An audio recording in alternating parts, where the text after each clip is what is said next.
भगवते वासुदेवाय। श्री सत्यनारायण व्रत कथा।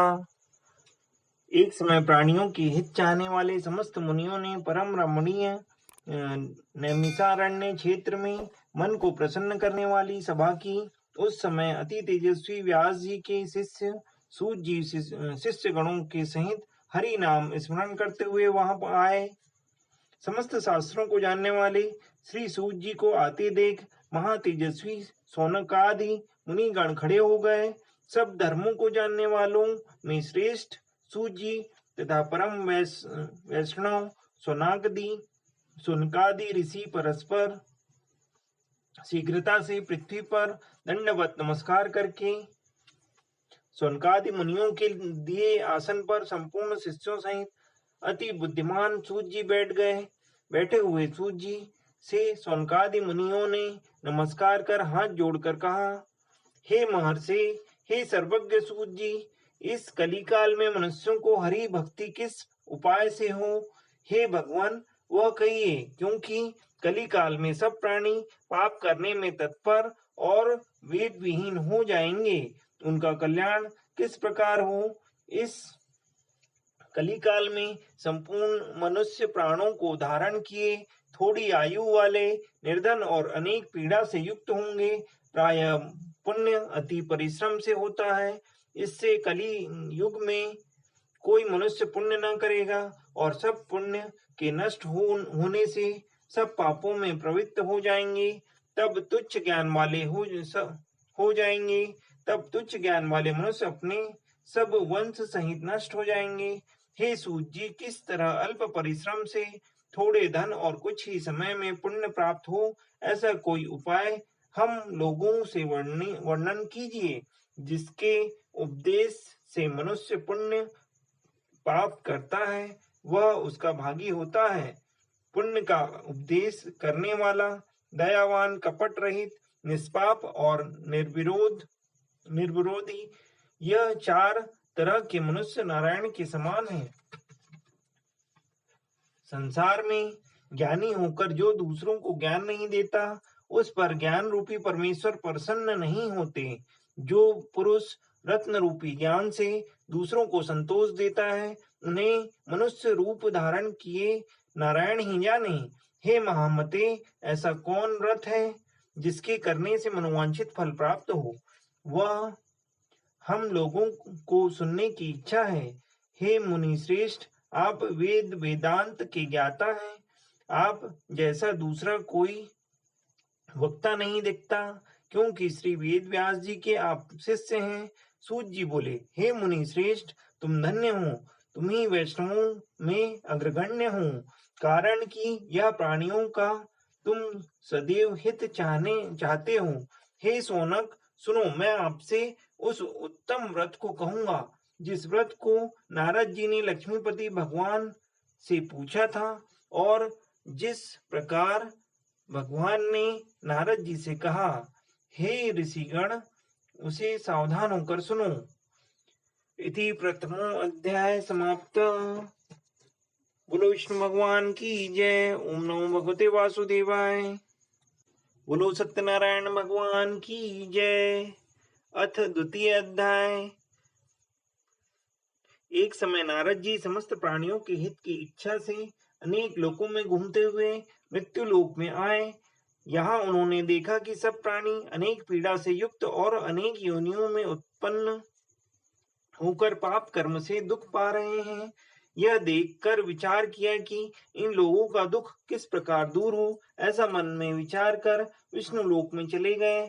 वहां जिनके शुक्ल वर्ण चार भुजाएं हैं, जिन्होंने शंख चक्र को धारण किया है और वनमाला से सुशोभित देवेश नारायण है, उनको देखकर स्तुति करने लगे। नारद जी बोले, हे महाराज, आप वचन और मन से न कहने न धारण करने के योग्य, अनंत शक्ति युक्त और निर्गुणात्मक हैं। हे महाराज, आप सब प्राणियों के उत्पन्नकर्ता और भक्तों के दुख के नाशक हैं। यह स्तुति सुनकर विष्णु भगवान बोले, हे नारद, तुम किस काम से आए हो?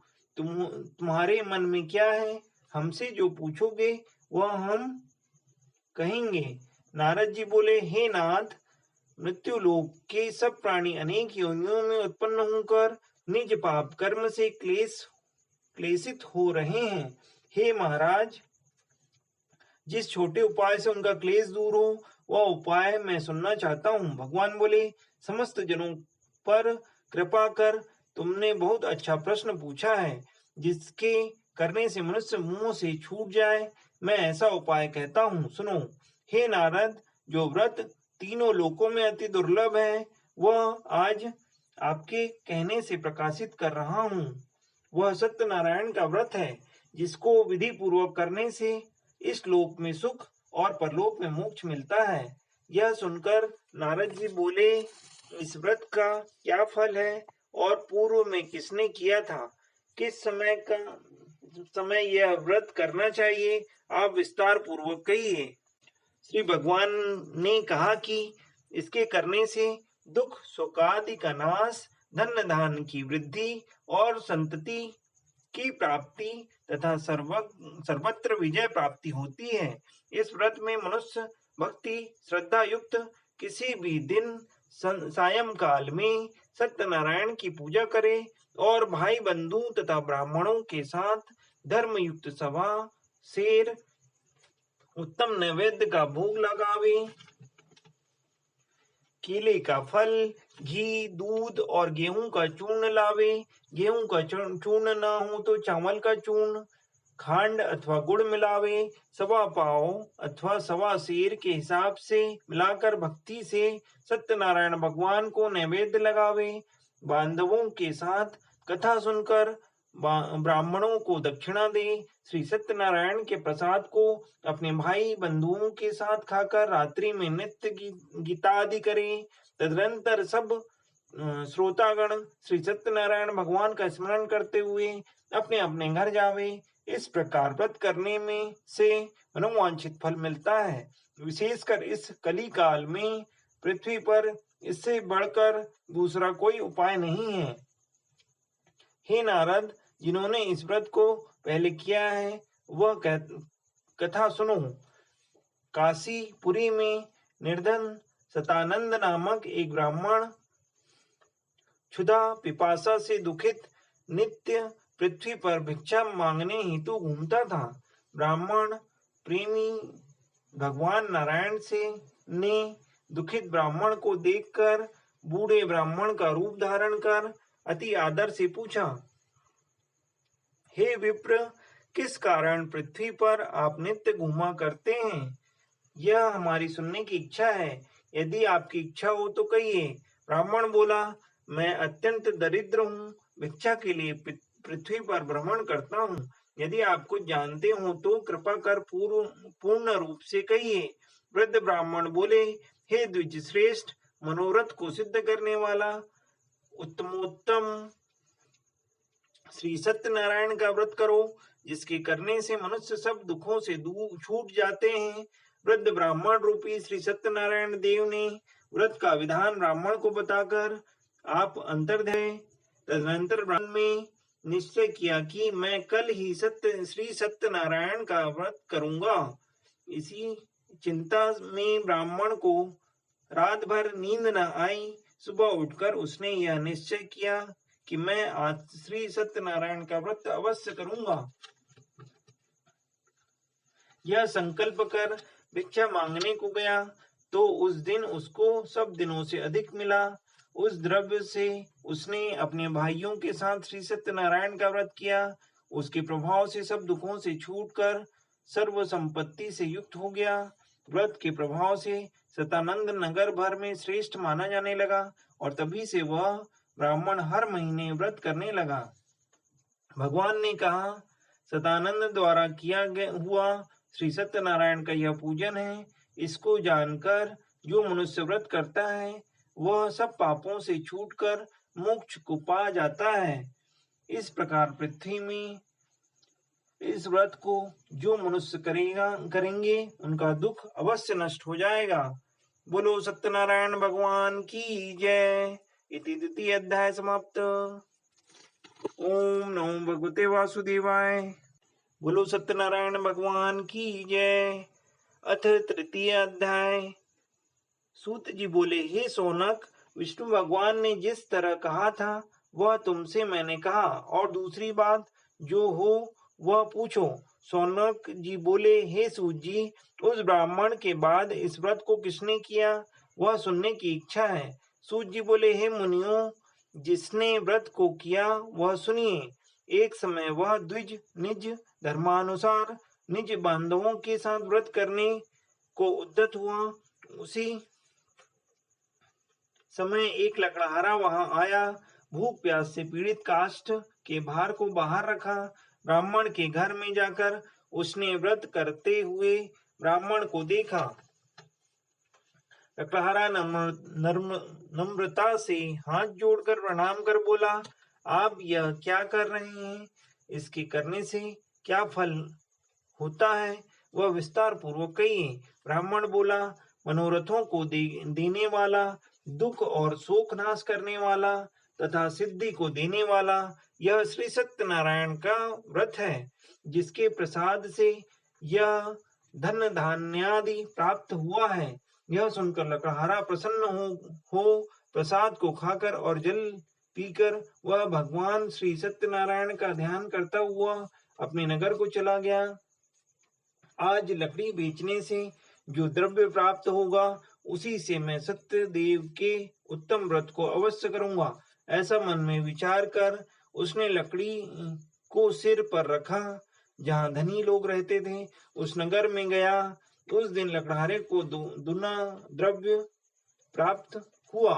वह अत्यंत प्रसन्न हो सुंदर केले के फल, शक्कर, दूध, घी, गेहूं का चूर्ण सबको सवाई लेकर घर में आकर अपने भाई बंधुओं को बुलाकर विधि से श्री सत्यनारायण का व्रत किया। उस व्रत के प्रभाव से लकड़हारा धन पुत्र से युक्त हो गया। इस लोक में सुख पाकर अंत में सत्य लोक को चला गया। हे मुनिगण, मैं और कथा कहता हूँ, उसको सुनो। बोलो सत्यनारायण भगवान की जय। इति तृतीयोध्याय समाप्त। ओम नमो भगवते वासुदेवाय। अथ चतुर्थो अध्याय। सूत जी ने कहा, राजाओं में श्रेष्ठ उल्कामुख नामक एक जितेंद्रिय राजा था। वह सदैव देव मंदिर जाया करता था। वह ब्राह्मणों को नित्य धन देकर संतुष्ट किया करता था। उसकी कमल के सदृश मुख वाली प्रमुग्धा पत्नी थी। वह अपनी स्त्री के साथ भद्रशिला नदी के तट पर श्री सत्यदेव का व्रत करता था। उसी समय वहां एक बनिया आया। वाणिज्य के लिए बहुत धन से परिपूर्ण नाव को नदी के तीर पर लगाकर तट पर उतर गया। वह राजा को व्रत करता हुआ देख नम्रता से पूछने लगा। साधु बोला, हे राजन, आप यह क्या करते हैं? वह हमसे भक्ति पूर्वक कहिए, सुनने की इच्छा है। राजा बोला, हे साधु, यह अति तेजस्वी विष्णु भगवान का पूजन है, जो अपने बांधवों के साथ पुत्रादि प्राप्ति की इच्छा से किया जाता है। तब बनिया नमस्कार कर बोला, हे राजन, इस व्रत को मुझसे कहिए, यह मैं भी करूंगा। कारण कि मेरी भी संतान नहीं है, इस व्रत से अवश्य होगी। वह व्रत की विधि जानकर अपने घर में आकर अपनी स्त्री से यह संतानप्रद व्रत कहा और यह संकल्प किया कि जब मेरे घर संतान होगी तब मैं अवश्य श्री सत्यनारायण का व्रत करूंगा। थोड़े ही समय में उसकी स्त्री लीलावती आनंद चित्त से गर्भवती हो गई। उसने 10वें माह में निर्मल एक कन्या को उत्पन्न किया। जैसे शुक्ल पक्ष में चंद्रमा की ज्योति बढ़ती है, उसी तरह प्रतिदिन कन्या वृद्धि को प्राप्त हुई। अपनी स्त्री के साथ साधु बनिए ने कन्या का जात कर्म कर कलावती नाम रखा। एक दिन लीलावती अपने स्वामी से मधुर वचन बोली कि पहले का संकल्पित व्रत आप क्यों नहीं करते? साधु बोला, हे प्रिय, इसके विवाह के समय मैं इस व्रत को अवश्य करूंगा। इस प्रकार स्त्री को समझाता हुआ वह बाहर चला गया। इधर कलावती पिता के घर नित्य बढ़ने लगी।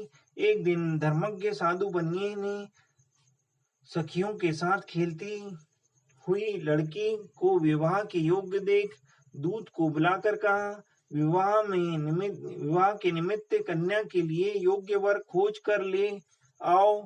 साधु की आज्ञा पाकर दूत कांचन नगर में गए। उस नगर में एक वाणिक पुत्र को लेकर साधु के पास आए। उसने सुंदर गुण युक्त लड़के को देखा। जाति भाइयों के साथ प्रसन्न चित्त हो विधान पूर्वक अपनी कन्या का उस वर्णिक पुत्र के साथ विवाह कर दिया। अभाग्यवश विवाह के समय भी उस व्रत को साधु भूल गया। तब सत्यनारायण देव क्रोधित हो गए। कुछ दिन बाद निज कर्म में अति चतुर साहूकार व्यापार की इच्छा से अपने दामाद को लेकर समुद्र के तट पर रत्नसारपुर नामक नगर में जाकर व्यापार करने लगा। इसी समय सत्यनारायण स्वामी ने साधु को प्रतिज्ञा से भ्रष्ट देख उसको शाप दिया कि तेरे ऊपर बड़ा भारी दुख पड़ेगा। उसी दिन चोरों ने राजा से के धन को चुरा अपने पीछे देखते हुए साधु की दिशा को चले। दौड़ते हुए राजा के दूतों को आता देख डर कर धन को यहाँ ही रख कर आप छिप गए। राजा के दूतों ने साधु के निकट आकर राजा के धन को देखा तो साधु को बांधकर आनंदचित हो राजा के निकट ले जाकर बोले कि हे राजन, 2 चोर लाए हैं, इनको देखकर आज्ञा दीजिए। राजा साधु को देखकर अविचार से आज्ञा दे दिया। फिर तो उन्हें खूब बांधकर बंदी खाने में बंद कर दिया। इति चतुर्थो अध्याय समाप्त। बोलो सत्यनारायण भगवान की जय। ओम नमो भगवते वासुदेवाय। अथ पंचमो अध्याय। सूत जी बोले, सत्यदेव जी की माया से चंद्रकेतु राजा ने उन दोनों बनियों के वचन को कुछ भी न सुना और उनका सब धन ले लिया। श्री सत्यनारायण के शाप से साधु और दामाद के घर स्त्रियां भी बड़ी दुखित हो गईं। चोरों ने घर का धन भी चुरा लिया। आदि व्याधि से पीड़ित और भूखी प्यासी लीलावती अन्न की चिंता में से घर घर घूमने लगी और कलावती कन्या भी नित्य ही घूमने लगी। एक दिन राजा रात को भूख से दुखित कलावती एक ब्राह्मण के घर पर गई। वहां सत्यनारायण के व्रत को देख कथा को सुन निज मनोरथ को मांगी और प्रसाद को खाकर कुछ रात गए अपने घर आई। तब लीलावती अपनी कन्या को धिक्कारने लगी। हे पुत्री, इतनी रात तक तुम कहाँ रही? तेरे मन में क्या है? तब कन्या माता से सत्य वचन बोली, हे माता, मनोरथों को परिपूर्ण करने वाले श्री सत्यनारायण के व्रत को ब्राह्मण के घर मैं देखी हूँ। लीलावती कन्या कलावती का वचन सुनकर श्री सत्यनारायण के व्रत को करने के लिए उद्यत हुई। पतिव्रता साधु की स्त्री अपनी कन्या सहित बंधु बांधवों के साथ श्री सत्यनारायण के व्रत को किया। उसने सत्यदेव से यह दिव्य वर मांगा कि हे सत्यदेव, हमारे पति और दामाद जल्दी अपने घर आवे। मेरे पति और दामाद के अपराध को आप क्षमा करने योग्य हैं, अतः क्षमा कीजिए। इससे श्री सत्यनारायण स्वामी संतुष्ट हो गए और चंद्रकेतु राजा को स्वप्न में दिखाया कि हे राजन, कल सवेरे ही सज्जन बनिए को छोड़ देना और उसका धन भी जो तुमने लिया है वह दे देना, नहीं तो हम धन पुत्र के सहित तेरा राज्य नष्ट कर देंगे। यह बात राजा से कहकर सत्यनारायण प्रभु अंतर्ध्यान हो गए। अतः प्रातः काल के समय राजा निज जनों के साथ सभा में उपस्थित हो मंत्री जनों से यह अपना स्वप्न सुनाकर कहा, बांधे हुए बनिए को शीघ्र छोड़ दो, ऐसा आदेश दिया। यह सुनकर दूत लोग बनियों को बंदी खाने से छुड़ाकर राजा के निकट लाए और विनय युक्त वचन बोले, हे महाराज, हम इन दोनों बनियों को बंधन से छुड़ा कर लाए हैं। अब आपकी क्या आज्ञा है?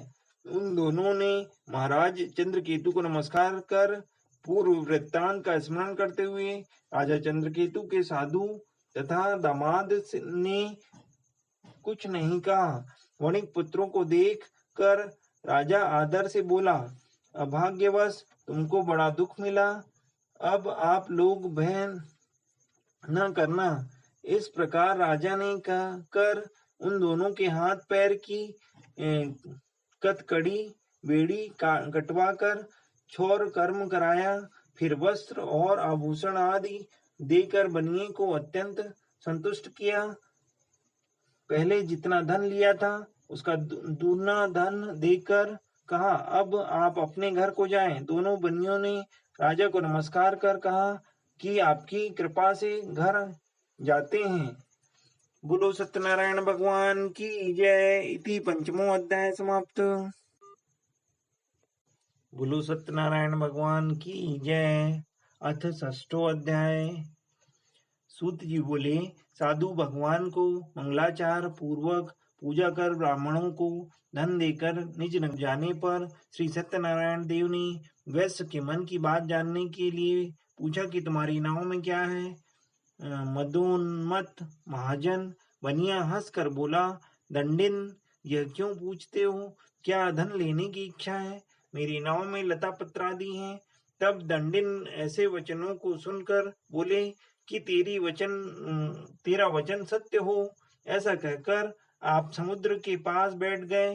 दंडी के चले जाने पर नित्य क्रिया कर नाव को ऊपर उठा देख साधु को आश्चर्य हुआ।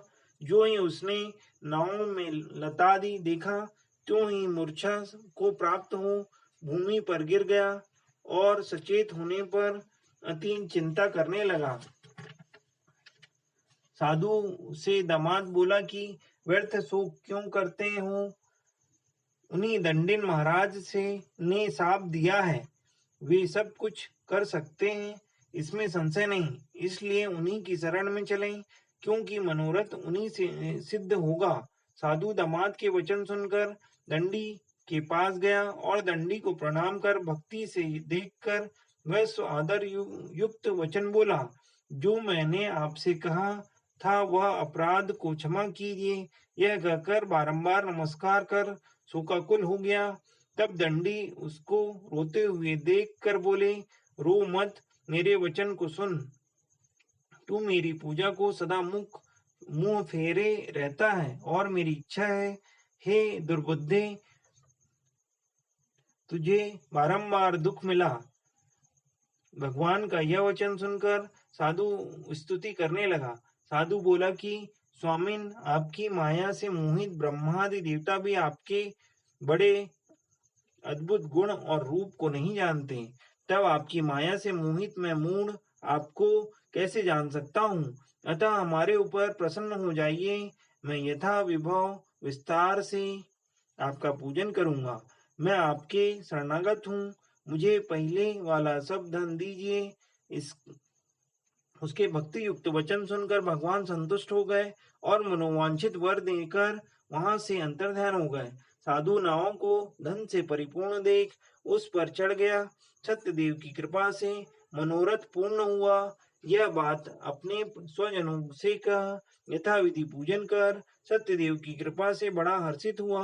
नाव को यत्न से सहेज कर अपने देश को चल दिया। अपने नगर में समीप साधु आकर दामाद से कहने लगा कि वह मेरी रत्नपुरी देखो। ऐसा कहकर उसने धन की रक्षा करने वाले दूत को वहां भेजा। वह दूत नगर में जाकर साधु की धर्म पत्नी को देख प्रणाम कर बोला कि ग्राम के निकट दामाद सहित साहूकार बहुत से इष्ट मित्र और धन के साथ आ गए हैं। दूत के मुख से ऐसे वचन सुनकर साधु की स्त्री बड़ी हर्षित हो सत्यदेव का पूजन कर कन्या से कहने लगी कि मैं जाती हूँ, तुम भी शीघ्र व्रत समाप्त कर आओ। लड़की इस प्रकार वचन सुनकर जल्दी व्रत समाप्त कर प्रसाद को भूल से न खाकर अपने पति को देखने चली गई। इससे सत्यदेव ने क्रोधित होकर उसके पति को नाव सहित जल में डुबो दिया। कलावती कन्या अपने पति को न देखकर बड़े शोक से रोती हुई भूखी भूमि पर गिर पड़ी। साधु ने कन्या को अति दुखित देखकर डरे हुए मन से कहा, यह क्या हुआ? और नाव चलाने वाले भी चिंता करने लगे। तब लीलावती कन्या को दुखी देखकर अति विहल होकर रोने और अपने पति से कहने लगी। इसी क्षण नाव के साथ वे कैसे अलक्षित हो गए। न जाने किस देवता के अनादर से नौका जल ने नहीं दिख रही है। श्री सत्यदेव के महात्म्य को कौन जान सकता है। यह कहकर वह अपने जनों के साथ विलाप करती हुई कन्या को गोद में लेकर रोने लगी और कलावती भी स्वामी को न देखने से अति दुखित हो पति की पादुका लेकर सती होने की इच्छा करने लगी। कन्या का यह चरित्र देखकर सर्वज्ञ साधु बनिया स्त्री के साथ अत्यंत शोक से युक्त होकर विचार करने लगा कि मैं सत्यदेव की माया से बारंबार चला गया हूँ। अब यथा विभव श्री सत्यनारायण का पूजन करूंगा। इस प्रकार सबको बुलाकर कहने लगा और बारंबार पृथ्वी पर गिरकर सत्यनारायण भगवान को साष्टांग दंडवत किया। इसी पर दीनों के पालन करने वाले श्री सत्यनारायण भगवान संतुष्ट हो गए।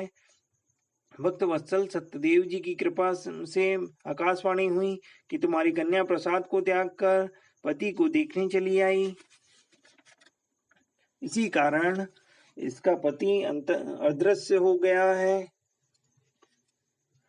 यदि वह पुनः घर जाकर प्रसाद भक्षण कर आएगी तब पति को निसंदेह पाएगी। कन्या ने यह आकाशवाणी सुनकर शीघ्र ही घर जाकर प्रसाद को भक्षण कर अपने पति को देखा।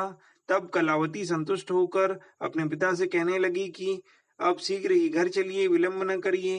कन्या के वचन सुनकर साधु दामाद सहित संतुष्ट होकर धन और बंधुओं के साथ अपने घर को गया। उस दिन से वह हर महीने और संक्रांति पर विधि पूर्वक सत्यदेव का पूजन करने लगा। इस तरह सुख प्राप्त कर वह अंत में सत्यदेव के लोक को चला गया। फिर सूत जी कहने लगे कि हे मुनि श्रेष्ठ, हम आपसे और भी कथा अब कहता हूँ। इति षष्ठमो अध्याय समाप्त। बोलो सत्यनारायण भगवान की जय। ओम नमो भगवते वासुदेवाय। अथ सप्तमो अध्याय। सूत जी बोले, प्रजा पालन में तत्पर एक तुंगध्वज नामक राजा था, जिसने सत्यदेव के प्रसाद को त्यागने से अति दुख पाया। एक दिन उसने वन में जाकर मृगादि अनेक पशुओं को मारा और पीछे आकर वट वृक्ष के नीचे श्री सत्यदेव के पूजन देखा, जिसको गोप लोक बंधु बांधव युक्त संतुष्ट चित्त से करते थे। अहंकार से राजा वहां न गया, न सत्यदेव को प्रणाम किया। जब वे गोप राजा को प्रसाद देने लगे तो राजा ने प्रसाद को नहीं लिया। तब वे गोप वहां प्रसाद रख कर चले आए। राजा ने प्रसाद का नादर किया। इस तरह प्रसाद का नादर करने से उसने अति दुख पाया। उस राजा के 100 पुत्र थे, वे मर गए और धन धान्य भी नष्ट हो गए। तब राजा ने अपने मन में विचार किया कि सत्यदेव ने ही धन नष्ट कर दिया है, इसलिए मैं वहीं जाऊं जहां सत्यदेव का पूजन होता था। वह विचार वहां जाकर अहीरों के साथ भक्ति श्रद्धा युक्त होकर विधि से उसने सत्यदेव का पूजन किया। तब सत्यदेव के प्रसाद से धन पुत्रादि युक्त हुआ और इस लोक में सुख पाकर अंत में सत्यलोक को गया। जो प्राणी अति दुर्लभ इस सत्यदेव के व्रत को करता है और भक्ति युक्त होकर पवित्र फल देने वाली कथा को सुनता है, उसको सत्यदेव के प्रसाद से धन्यादि प्राप्त होते हैं। दरिद्र धन पावे, कैदी छूट जावे, भर्यार्थ भय से छूटे, इसमें कोई संशय नहीं। इस पुनीत व्रत के करने से प्राणी सदा सुख पाकर अंत में सत्यदेव के लोक में जाता है। सूत जी कहते हैं, हे विप्रो, मैंने सत्यनारायण के व्रत को आप लोगों से कहा, जिसके करने से मनुष्य सब दुखों से छूट जाता है। विशेषकर सत्यदेव की पूजा कली काल में फल देने वाली है। उन्हीं को कोई काल, कोई सत्य, कोई परमेश्वर, कोई सत्यनारायण और कोई सत्य देव कहेंगे। सत्य रूपी विष्णु सनातन कली युग में अनेक रूप धारण कर सबको वांछित फल देने वाले होंगे। हे मुनि श्रेष्ठ, जो प्राणी इसको पढ़ता या सुनता है, उसके संपूर्ण पाप सत्य देव के प्रसाद से नष्ट हो जाते हैं। इसमें कुछ भी संशय नहीं है। इति सप्तमो अध्याय समाप्त। बोलो विष्णु भगवान की जय। बोलो सत्यनारायण भगवान की जय। ओम नमो भगवते वासुदेवाय। ओम नमो भगवते वासुदेवाय। बोलो सत्यनारायण भगवान की जय। ओम जय जगदीश हरे। स्वामी जय जगदीश हरे। भक्त जनों के संकट, दास जनों के संकट क्षण में दूर करे। ओम जय जगदीश हरे। जो ध्यावे फल पावे, दुख बिन से मन का। स्वामी दुख बिन से मन का। सुख संपत्ति घर आवे, सुख संपत्ति घर आवे। कष्ट मिटे तन का। ओम जय जगदीश हरे। माता पिता तुम मेरे, शरण गहूँ मैं किसकी। स्वामी शरण गहूँ मैं किसकी। तुम बिन और न दूजा, आस करूँ मैं जिसकी। ओम जय जगदीश हरे। तुम पूर्ण परमात्मा, तुम अंतर्यामी। स्वामी तुम अंतर्यामी। पार ब्रह्म परमेश्वर, तुम सबके स्वामी। ओम जय जगदीश हरे। तुम करुणा के सागर, तुम पालन करता। स्वामी तुम पालन करता। मैं मूर्ख खलकामी, मैं सेवक तुम स्वामी। कृपा करो भरता। ओम जय जगदीश हरे। तुम हो एक अगोचर, सबके प्राणपति। स्वामी सबके प्राणपति। किस विध मिलऊं दया मैं, किस विध मिलऊं दया मैं तुमको कुमति। ओम जय जगदीश हरे। दीन बंधु दुख हरता, तुम रक्षक मेरे। स्वामी तुम रक्षक मेरे। अपने हाथ बढ़ाओ, द्वार पड़ा मैं तेरे। ओम जय जगदीश हरे। विषय विकार मिटाओ, पाप हरो देवा। स्वामी पाप हरो देवा। श्रद्धा भक्ति बढ़ाओ, संतन की सेवा। ओम जय जगदीश हरे। श्री जगदीश्वर जी की आरती जो कोई जन गावे। स्वामी जो कोई जन गावे। कहत शिवानंद स्वामी मन जपत हर स्वामी, मन वांछित फल पावे। ओम जय जगदीश हरे। बोलो विष्णु भगवान की जय। बोलो सत्यनारायण भगवान की जय। कर्पूर गौरम करुणावतारम, संसार सारम भुजगेन्द्रहारम। सदा वसंतम हृदयारविंदे, भौम भवानी सगम नमामि। नारमाला कृपालकाय, कृपाल माला शिवशंकराय। दिगंबराय दिगंबराय, नमः शिवाय नमः शिवाय। त्वमेव माता च पिता त्वमेव, त्वमेव बन्धुः च सखा त्वमेव। त्वमेव विद्या द्रविणं त्वमेव, त्वमेव सर्वं मम देवदेव। गुरुर्ब्रह्मा गुरुर्विष्णु गुरुर्देवो महेश्वरा। गुरुः साक्षात् परं ब्रह्म, तस्मै श्री गुरुवे नमः। तस्मै श्री गुरुवे नमः। बोलो विष्णु भगवान की जय। बोलो सत्यनारायण भगवान की जय। ओम नमो भगवते वासुदेवाय।